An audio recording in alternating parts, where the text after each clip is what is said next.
नमस्कार, मैं सोनाली और आप देख रहे हैं न्यूज टाइम मीडिया। बीजेपी 43 साल पहले हुए दंगे की रिपोर्ट 2024 से पहले बाहर लाकर विपक्ष का कौन सा राज खोलना चाहती है। दरअसल 13 अगस्त 1980 के दंगे की रिपोर्ट सार्वजनिक होने के बाद राजनीतिक घमासान तेज होने के आसार बनते दिख रहे हैं।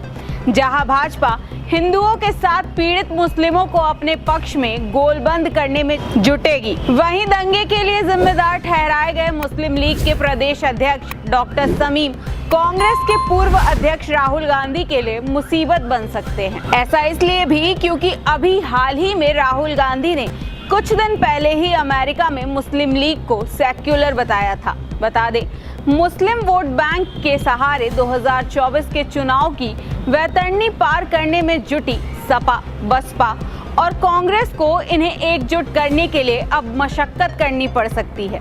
इस बीच एक सवाल ये भी उठ रहा है कि आखिर दंगे के 43 साल बाद रिपोर्ट क्यों आई, और अगर आई तो इसके पीछे सरकार की क्या मंशा है। दंगे के 43 साल बाद जांच रिपोर्ट ऐसे समय पर आई है जब 2024 के संसदीय चुनाव में कुछ ही समय बाकी है।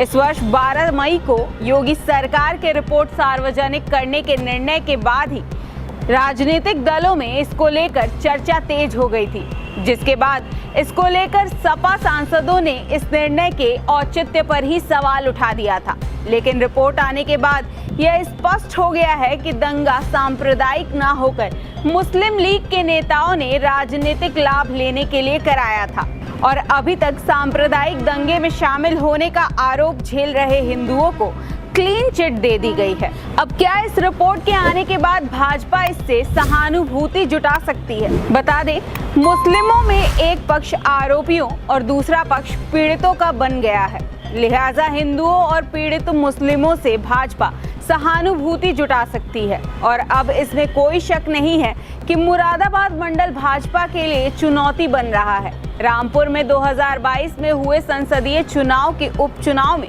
भाजपा जीतने में सफल रही थी। वहां मुस्लिमों का समर्थन पाने के बाद पार्टी मंडल की अन्य सीटों पर भी इसे बरकरार रखना चाहती थी।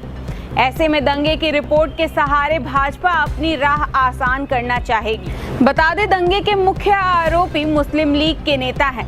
इसी मुस्लिम लीग को कांग्रेस के पूर्व अध्यक्ष राहुल गांधी के सेक्युलर बताने को भी भाजपा मुद्दा बना सकती है। इससे संसदीय चुनाव के अलावा कई राज्यों में होने वाले चुनावों पर भी असर देखने को मिल सकता है।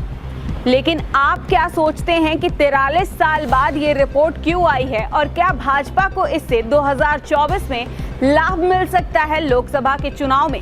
आप क्या सोचते हैं, हमें कमेंट बॉक्स में जरूर बताएं। ऐसी ही तमाम अपडेट्स के लिए देखते रहिए न्यूज टाइम मीडिया।